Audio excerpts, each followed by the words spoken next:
আজকে আমরা যারা পুরুষ, যারা ছেলেরা আমরা খেদমত করি, ভালো ছেলেরা স্ত্রীকে বুঝায়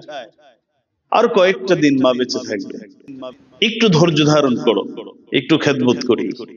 অর্থাৎ অপেক্ষায় আছে মা তো চলে যাবে, এরপরে আমাকে আর খেদমত করা লাগবে না। কিন্তু মা সন্তানের যখন সেবা যত্ন করত, তাকে বাঁচিয়ে রাখার জন্য, পৃথিবীতে যত বড় বিপদ আসুক না কেন, পাহাড় সম বিপদ সামনে আসলেও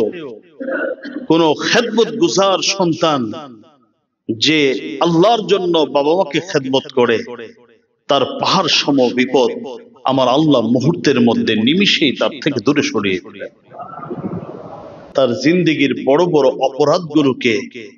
যে সন্তান মা বাবার খেদমত করে, অপরাধগুলোকে আমার আল্লাহ রাব্বুল আলামিন নিঃশেষ করে দেবেন। বাবা মার খেদমতের মাধ্যমে সন্তানের জমাট বাঁধা গুনাহগুলোকে ঝরতে থাকে, মোচন হতে থাকে। সন্তান বাবা মার জন্য তার সামর্থ্যের জায়গা থেকে খরচ করবে, ব্যয় করবে, এটা সন্তানের উপর কখনো ফরজ, কখনো ওয়াজিব, কখনো মুস্তাহাব। যদি বাবা মার সামর্থ্য না থাকে, বাবা মার ঔষধ কেনার টাকা নাই, খাবার দাবারের টাকা নাই, কাপড় চোপড়ের টাকা নাই, যদি মা বাবা এই অবস্থায় থাকে, তাহলে ওই মা বাবার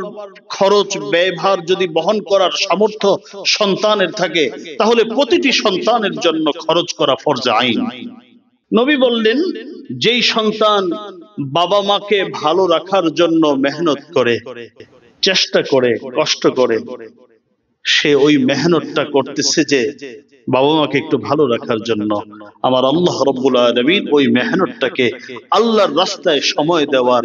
আল্লাহর রাস্তায় যুদ্ধ করার যে সওয়াব, আমার আল্লাহ রাব্বুল আলামিন সেই সওয়াব তাকে দান করবেন।